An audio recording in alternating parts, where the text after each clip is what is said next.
Lipovetsky writes, "It is such an acceleration that we desire, so that repetitions, sat stasis, do not last long, so that chemical combinations and reactions can change quicker."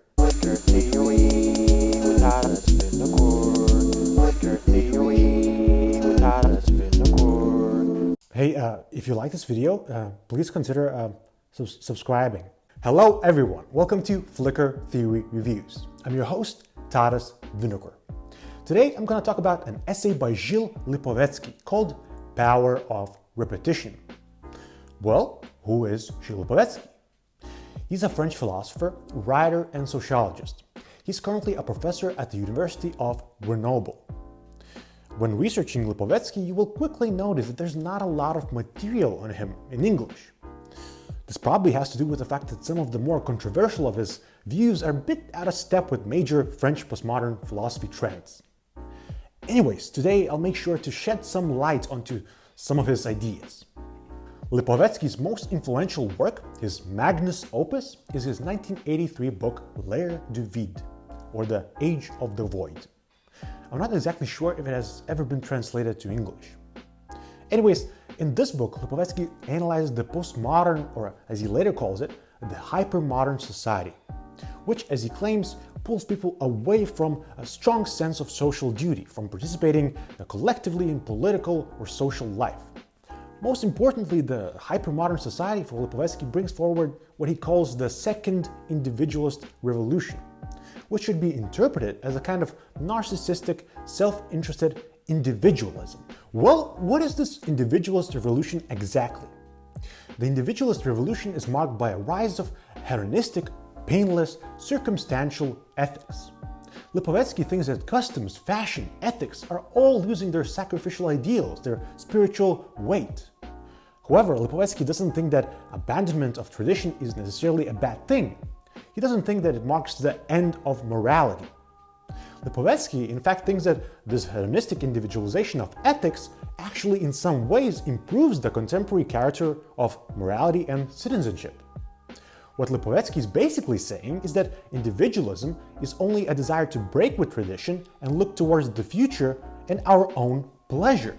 Lipovetsky thinks that individualization of ethics also allows for proliferation of social, ethical, and political perspectives. Because people are no longer caught up in sacrificial cultural ideals or party loyalty, they're more likely to personally engage in various forms of community services, ecological causes, humanitarian work, etc. In other words, Lipovetsky does not think that the contemporary irresponsible individualism necessarily brings about the end of responsible individualism. As he claims, we should stop considering individualism as a form of egoism.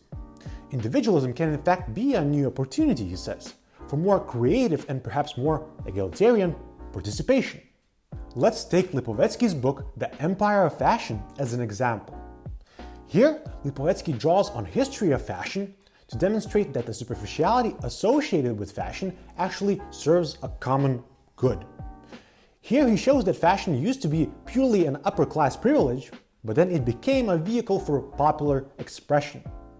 Lipovetsky claims that today's fashion is accessible, it offers many choices, which in turn enable us to become more complex individuals apparently. According to Lipovetsky, superficiality fosters some kind of tolerance among different groups of people.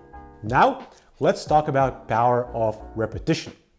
Gilles Lipovetsky here follows the line of French thinkers who, after the failed Paris uprisings of 1968, began to emphatically critique the more universal, more concrete structuralist ideas by fusing Marxist analysis of capitalism and Freud's analysis of unconscious. That is to say, Gilles Lipovetsky, like Deleuze and Guattari in their book Anti-Oedipus, or Jean-Francois Lyotard in his book Libidinal Economy, analyzes human desire in the capitalist context. Lipovetsky in this essay is fusing the social political space of capitalism with the personal or private space of consciousness.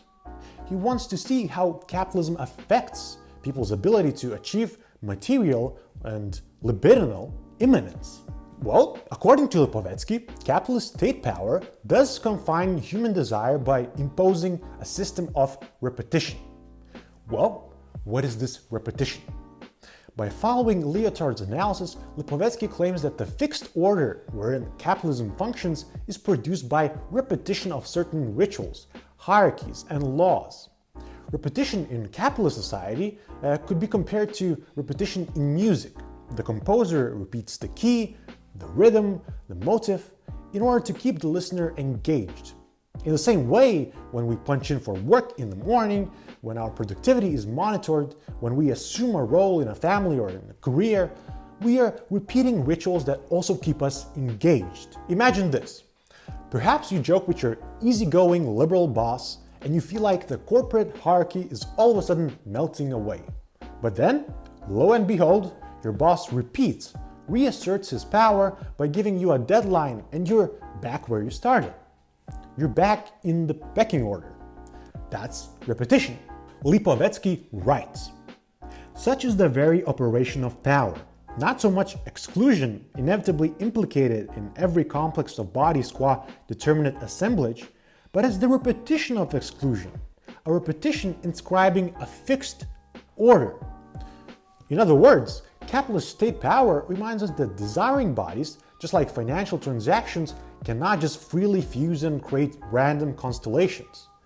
In order to render capitalism somewhat predictable, power mechanisms need to block, stabilize, and control the unpredictable movements of attraction and repulsion. Lipovetsky then goes on to analyze the notion of capitalist time.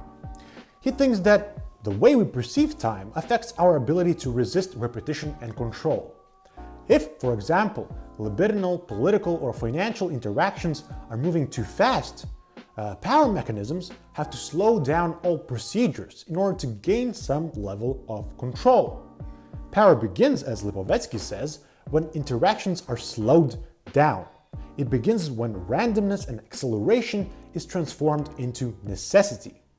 The very idea of human subject rests, according to Lipovetsky, on the stabilization of cascading experiments. Lipovetsky writes, "Subjectivity disappears once the play of chance is accelerated, once the formation and the obsolescence of combinations is so fast that all fixed conglomerates vanish." So what should we do then? Lipovetsky says that as long as we move fast, as long as we form rapid combinations and make them disappear at extreme speeds, power cannot be exerted, since all domination implies stabilizing the accidental exchanges of bodies into repetitive cycles. Lipovetsky is basically saying that we shouldn't try to escape the repetition of capitalist state power, we should instead focus on speeding up libidinal, political, and economic experimentations. Now, you will say that capitalism itself is quite random, quixotic, and fast. There's even a common saying that time is money. We invest our money in time, banks give loans to people with which they can, as Lipovetsky says, get credit of time. In addition, Gilles and Guattari in Anti-Oedipus said that capitalism decodes and deterritorializes the political and libidinal life. Capitalism is, for Gilles and Guattari, nomadic. It itself often struggles against the fixed repetitions of bureaucratic governmental power. Lipovetsky acknowledges this nomadic, disorganized quality of capitalism. However, he stresses that power mechanisms regulate society by prioritizing some experimentations over others.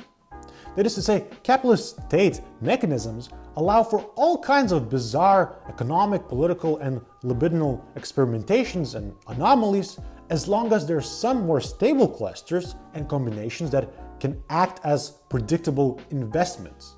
In other words, the goal of power mechanisms, Lipovetsky writes, is to stabilize as long as possible this or that combination precisely so as to render experimentations elsewhere possible. So, according to Lipovetsky, the full speed of capitalism is confined by the repetition of policing rituals in our offices, in schools, in families, where we are always kept in some kind of a hierarchical combination.